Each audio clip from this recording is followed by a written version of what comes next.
How much do you know anxiety in children, especially now we're in the pandemic? Do you know what to do? Today's program with our special guest, Nari Weaver. We will share with you some tools based on her experience as a first-time mother of a child with generalized anxiety disorder. Nari will also discuss how, through early intervention, her son has managed to control his emotions. Aloha! Welcome everyone to our meaningful conversation today. My name is Sylvia Fine. I'm the president of NAWMBA Seattle. Today, my co-host is Lynette Garcia. Hi, Lynette. How are you? Hello, how are you? I Good to love your have you flower. back. Hey, yes, I just got back from Hawaii. I still feel I'm still there somehow. That's great. great. Sunshine, warm weather. What can you say, right? She was delicious. I was in the Caribbean, and I think that I just brought the Seattle and heat weather because it was raining most of the time, but I enjoy being with family. Oh yeah, of course. It's always great to be with family. And today, our special topic is anxiety in children with our special guest, Nari Weaver. Hi, Nari. Are you online? Hello. Hello, Nari. Good to have you with us. Yeah, I'm excited. How are you? Doing good. How are you? Oh, wonderful. Thank you for asking. Well, today's topic, I think it's so important because for me, it just really never occurred to me that children actually are facing anxiety these days. And a lot of us just don't know or don't know, basically. We just think kids are hyper, kids you just cannot reason with kids. That's how I think. But when we talk, had the opportunity, had a conversation with Nari talking about anxiety in children, this is real. So Nari, could you please share your experience today with our audience? Oh my goodness, this is going to be long. I love it. But yes, okay, I'll put it as raw as I can. So I've been labeled as a bad mom. I know. I've been kicked out of commercial airplanes. I've been called crazy. I've had the police called on me twice. Once at a playground and once at a store. Not sure if I can say the store or not, but a store. Okay. And then I've been accused of seeking attention, and obviously every time I've tried to reach out for help, just people would say, your son is fine. He has absolutely nothing. You're the one who's exaggerating, right? I'm a proud mom of two beautiful boys, right? Even though it's a roller coaster, but I'm super proud of having them, right? Because only God knows your strength and he knows how much you can handle. So I'm appreciated by that. So I have my oldest son. He has general anxiety disorder. He has OCD, disruptive behaviors, and he is impulsive. And my youngest, he has autism, severity level 2, and he's nonverbal, right? So, an adult says, I have anxiety, right? Or if you have a child with a known or common special need, such as autism, right? People tend to be more empathetic and even helpful about any situation that may arise.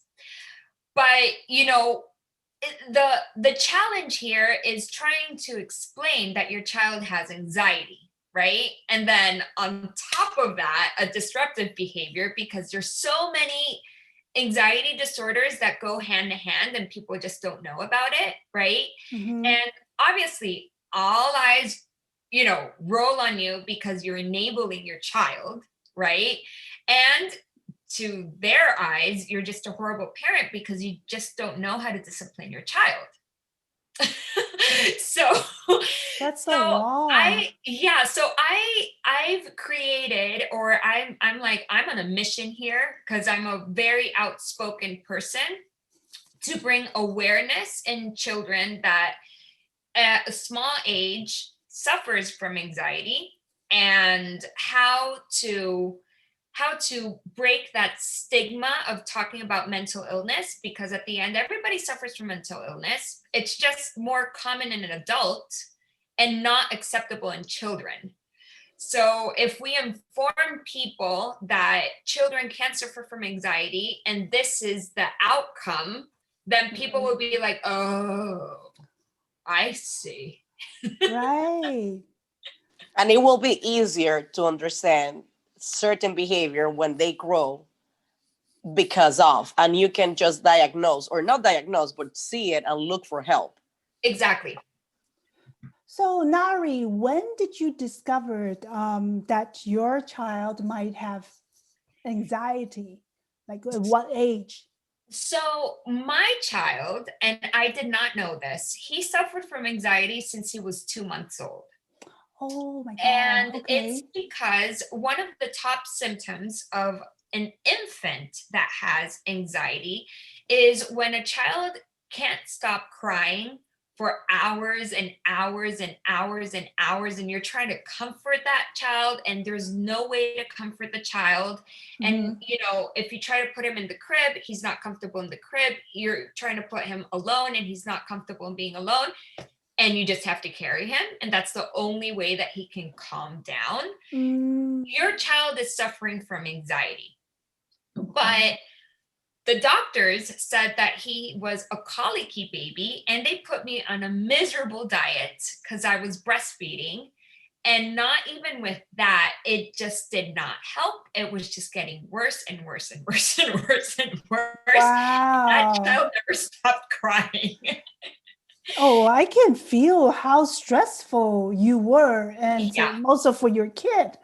Yeah, it was just unpleasant to watch, right? Like friends coming to visit me, I did not want anybody to come visit me because it was just a crying mess. And nobody would want to take care of the child because he was just a crying mess, right? And I discovered that infants can have anxiety when I filled out the intake when he was 4 years old. And I'm like, so children, infants can have anxiety because this is he has all these symptoms. Oh my gosh. I am so surprised. Doctors, they didn't find out. No, they just think that moms are exaggerating and that we are entering in a baby blues phase, that it's one step before postpartum depression, and that you think in your mind that the baby is crying for a long amount of hours when they actually think that it's 12 minutes and you're just exaggerating. And you're like, no. So what you do at that moment that you have your kiddo crying without nonstop? You just get in survival mode, and that's where all the judgments start, right? You just want the baby to stop crying, right? Just for your sanity. And you just start carrying the baby. You're like, I'll just enable you as long as you just give me some peace. You know, if I would have known that the child would have been anxious, I would have put him in a program of early intervention at such early age, because you can put the child on early intervention from ages 0 to 5 years old. Oh my God. Yeah. Oh. And because the doctor didn't say anything, you just kind of wasted 4 years. Yeah, because I was a first-time mom and I had no idea what was going on. And none of my friends would actually address that they would have problems with their child, because it's a bubble world perfect, right? So everything is perfect. Nothing wrong happens to me. You're the one who's wrong. You know? Oh, So yes, it's that. So I couldn't rely on anybody, and I just had to figure it out all by myself. So what are the common symptoms of an anxiety? So, symptoms of anxiety, at least in children, right? Some are finding it really hard to concentrate, not sleeping or walking in the night with really bad dreams, not eating properly, getting irritated really, really fast, or getting angry like in a heartbeat, and being out of control during the outbursts. That's a thing, man. I actually see quite a few. Yes.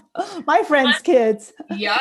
Constantly worrying or having negative thoughts, feeling very tense, or going to the toilet often. That's an anxiety cue. They're always crying, they're always being clingy, and they're complaining that their stomach aches and they don't feel well, even though they are fine. But those are like the general signs, but there's actually, like a specific, there's 6 type of anxiety that, it's easier to explain because it goes like direct to one thing, right? Like general anxiety disorder. If your child experiences excessive anxiety or worries that results in fatigue, or muscles get tense and they get very irritated, difficulty concentrating, they don't sleep well, they may have this type of diagnosis. Then you have separation anxiety disorder, right? That usually it's normal for kids to feel anxious when parents are going to leave between 1 and 3 years old. But when the child is older, like 3 above, and they're having all these excessive fears that something is going to happen, you're not supposed to leave your house because, oh my goodness, you're going to die. That's separation anxiety disorder, and needs help. So then you have also selective mutism, right? That it's children with selective mutism refuses to speak in certain social situations, and they cannot feel comfortable talking. So are you saying they're more quiet? They're extremely quiet. They, they're like labeled like the shy kids, and they'll be like, oh, okay, well, I'll just go and whisper to my mom's ear so my mom can say something to the stranger. Yeah, so that's considered selective mutism. And then specific phobia, that's like easy to identify, like if you're terrified of going to the doctor, or you're terrified of spiders or snakes or something, right? Child will cry, will freeze up, or will cling in that adult because the fear is real. Okay. Panic disorders, that's a type of anxiety too, that children will experience panic attacks about a worry that goes in their head again and again and again. And they start having these heats and chills and the fear of something is going crazy, or something is, fear of dying or whatever, I personally suffer from panic disorder, like big time. So I get where my child gets anxiety. Well, what might be the trigger? Sometimes it's because certain thing that trigger the panic mode. It's any specific fear that's going on, and that you just don't know how to calm it down. you know, and as much as you try to calm it down, you just can't calm it down, you know, and therapy helps calm down that overthinking, going again and again and again, and then you go to sleep, and then you're overthinking that you can't go to sleep. Oh my God, I'm not sleeping. So I'm going to think how to go to sleep. So at the end, you just don't go to sleep because you're just thinking, right? And then the last one is social anxiety disorder. That's another one that my son has. Going to the zoo, that's a no-no.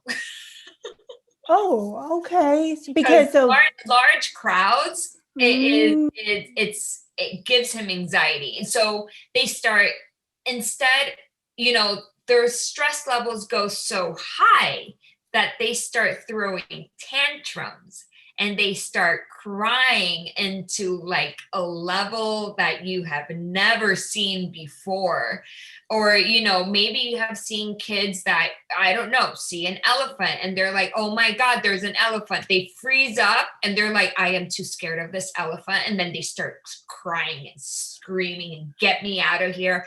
I don't want to be here. And then parents don't pay attention to them. And then they start fighting and getting aggressive and then violent. And then everybody's like, oh my God, they don't discipline their child.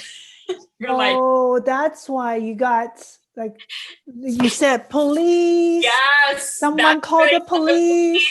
Yep. Yeah. And that's where they call the police. Yes. Because they think that it's a behavior that they're picking up from home and that, you know, we're going to get this girl so she can stop abusing their child. I'm like, I'm not abusing anyone. He has anxiety. I feel that. I feel you. Yes. Yes. I have seen kids talking to themselves. Is that another anxiety symptom part of it? So usually my son, he also has OCD. So he talks to himself sometimes in order for things to disappear. So, and if you catch that child talking to himself for that event to disappear, and you're like, hey, what are you saying? He will start whispering. He'll be like, what does that mean, that whispering? Whispering?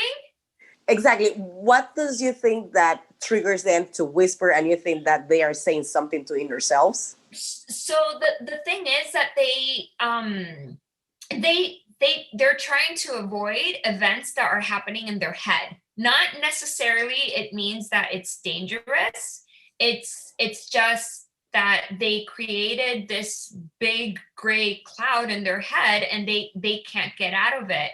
So usually OCD kids, right, they will start counting for things to disappear, or they will start talking to themselves for things to disappear, or even wear clothes that will give them good luck and hopefully an event won't happen. Okay. OCD is not only for neat freaks, people. Yeah. Even us, adults. Yes. Yeah. So, from your experience, when should a parent seek for help? So number one is to not be in denial. Okay, that's like number one key for kids to actually succeed in their life, because I've had a lot of friends that it's clear that their child has a condition. They don't want to be part of that society of labeling their child. So they just prefer to ignore it. So what happens if you ignore these signs? It's going to start interfering with their lives, with their daily activities at school, right? And I've even had friends that they rotate their child because they don't even want to listen to the teacher. So it's like, okay, so when are you going to seek for help? No, well, when they're 8 years old and they can get medicated.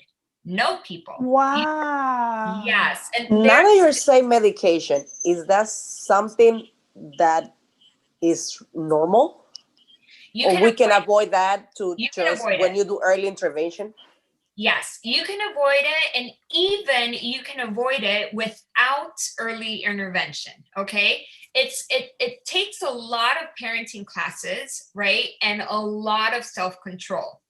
So if you see that your child is, you know, example, if if your child suffers from separation anxiety and you're not even allowed to take a shower all by yourself because you have your child just staring at you and just being like, I am watching you and I'm making sure that you're not going to leave because I don't want you to leave, because if you leave, something is going to happen, and if something is going to happen, for sure you're going to die. So so what you do, Wow. so that is interfering with his life and your life. Totally. You start seeking for help, right? And if a lot of people just start saying no, the child, like, it's too early to realize that the child is suffering from anxiety. No. You trust your gut and you go seek for that help. There's a lot of institutes over here in Washington that help you with that. And if you don't find help, there's a lot of parenting classes that can help with that. And it will help you control yourself, because key number one, with a child that suffers from anxiety, you cannot escalate. So you have to keep that same tone all the time. Not feel, not any type of emotions. You cannot treat a child that has anxiety, oh my God, I love you so much, I'm going to give you the biggest hug in the world, right? Yeah. Because they're going to get used to that type of comforting and reassuring, and they'll be like, yes, if I'm feeling bad, mommy will come and she will rescue me, right? But if he does something wrong, and you know that the bad point is that the child is going to scream and shout and whatever and then lose their mind, and then you're going to be like, oh, okay, well, a hug is going to do it all. No, there's other ways to do it. You can do consequences that relates with this same tone, and giving the child the control of having the power to expose themselves correctly without anybody losing control. Example, there's a lot of people or a lot of children that I've seen that are terrified of a toothbrush, right? And they don't want to brush their teeth because, oh my goodness, I am scared of this sensation, right? So what you do, I've seen a lot of parents and I've tried to help them out and they just don't listen to me until they have to see it, right? I'm like, don't say, you're going to brush your teeth because I'm telling you to brush your teeth and you're going to brush your teeth right now. No, right? What you actually have to do is like, okay, well, what can I relate with the toothbrush and brushing teeth that, that can have a good consequence to make that person think, oh, honey, you don't want to brush your teeth? No problem. You don't have to brush your teeth. Sadly, I'm going to have to just change your diet because I don't want you to have cavities. Done. So you're not going to give him any juice, any milk, nothing that he likes. Okay. For the second day, I guarantee you that kid is like, how do I brush my teeth? Okay, I'm going to brush my teeth all by myself. And it's going to be like, Mom, you see, I'm brushing my teeth. Oh my God, look at me. I'm brushing my teeth. Right? I want my juice. Yes. So you're giving the control of them and the consequences, because Exactly. at the end, in the real world, you got decisions, and decisions become consequences according to what you decide. Exactly. So Nari, you mentioned there are organizations out there, helping parents, or another way saying helping anxiety in kids. Yes. What are these organizations? So when a child is extremely disruptive, because you can't let's put it this way. If a child is worried, you can't say don't worry. Mhm. It's kind So of what are weird, the words? right? So and then you know the child escalates and whatever, and then the parent escalates and blah blah blah blah blah. If the child has a disruptive behavior, right, then I recommend taking the child to Youth Eastside Services. That, you know, there's one in Kirkland and there's one in Bellevue, that they treat that. For children that are 5 and above, they have like a worry coach, or they like to call it a worry coach. That would be an anxiety coach, right? And they will, you know, they will coach the child to success, which is awesome. So I recommend that. The only program in Washington is Children's Hospital for children that are 0 to 5 years old, right? That basically they don't treat your child, but they give you like an 18-week program of coaching, and it's a group coach. So that's where I learned about all of these types of anxiety, because it's children's all mixed up together and they have all these different types of anxiety. So we can learn from each other and then put some, you know, plan it out of what has worked and what hasn't worked and how we can do this all together, which is awesome. It's helpful, and it's a good way to vent and to realize that you're not alone in this process. There's a lot of people that, you know, have this, and you just work your way in the process to have your child succeed. So what is the name of the group? Oh, it's any parenting group that they just put you in. So it's like, oh, anxiety group, parent group only, right? There's another program that it's just like for preschoolers or first graders. I think it's called the Dinosaur program, where they have children that have anxiety and ADHD in one little classroom, and then they have parenting class in another. So, you know, kids and whatever, they're separated, that each one are doing their stuff. And I think it's the same. I think it's an 18-week program, but it's that. So it's very helpful. Wow, awesome. So Nari, with your kid, you mentioned now at age 4, he actually went to those special school, right? He went to the institutions which Okay. are not schools. He just went to Youth Eastside Services because he had an adjustment disorder. He was impulsive, disruptive, but all because his stress levels were at 97% percentile, which is a lot. It's higher than an adult. So it's can't, basically 100%. Oh, 97. Totally. Yeah. So he couldn't handle his stress and his emotions. So his way of getting that out was to be aggressive and violent and being all disruptive and impulsive and all of that stuff. That's the only way for him to vent, because he doesn't know. Well, he didn't know they don't any understand. other way. Yep, they don't understand what's happening. So what other disorder goes hand to hand with anxiety that we may be missing? Well, OCD is one, right? If your child has general anxiety disorder, for sure he may have OCD, because it's a different type of anxiety. And you know, if you combine both of these together, then it's explosive, completely explosive.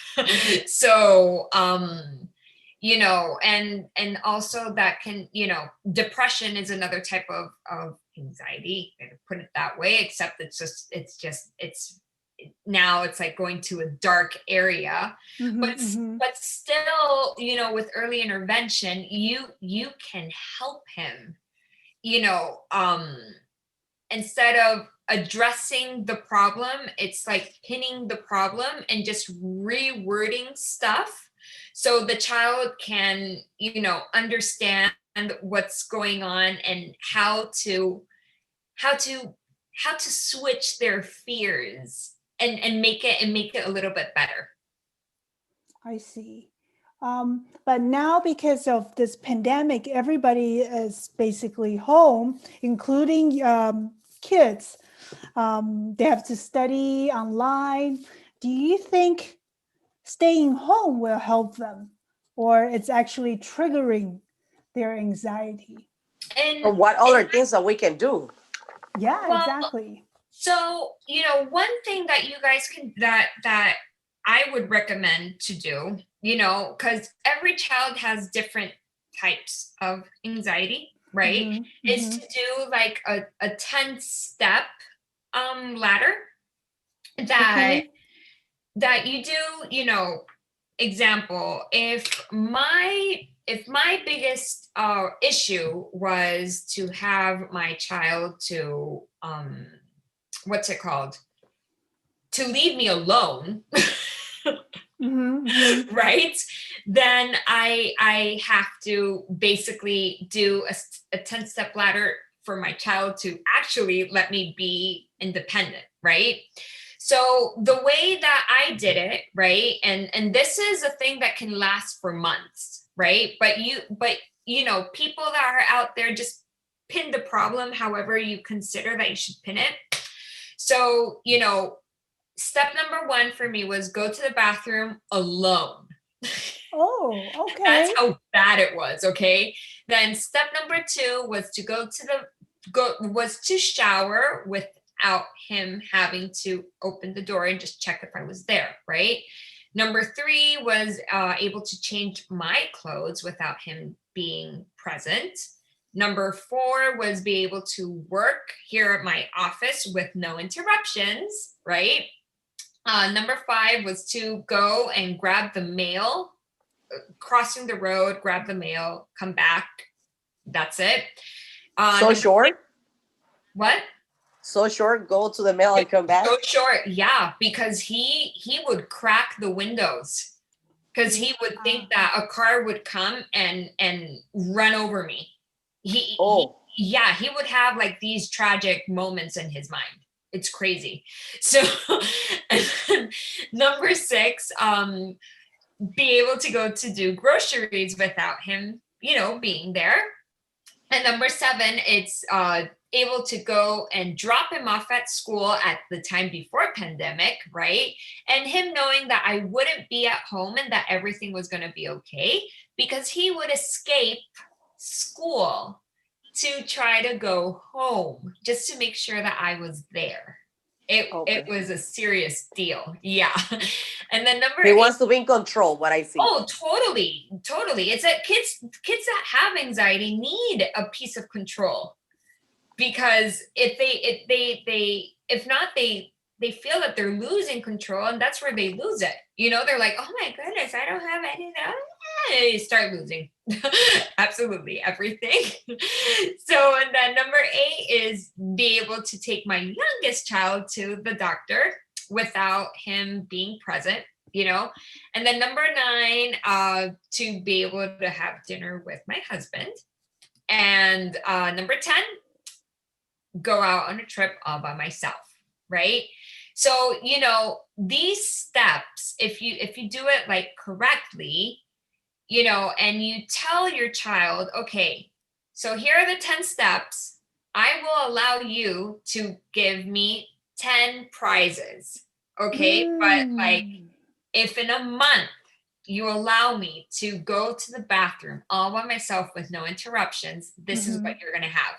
Fail to do it. Like if you go to step number 2 and then you all of a sudden you break the step number 1, I will take the toy away from you. And then you're going to have to start again. So, you know, this process of freedom, it took me 18 months. Wow. Yeah. And then the pandemic came again. And like, Right. I'm Well, like, you no, basically no. can't go anywhere. Yeah. So now I don't know, but you know, every time he is suffering from major anxiety, sometimes reward charts just don't work because the reward charts, one thing doesn't have to do with the other, and children need anticipation and need structure. So the only way to bring that structure is to give things that relate. Wow. And you have all that all laid out and you've gone through 18 months. Yes. Okay. But just before the pandemic, it seemed the process really worked.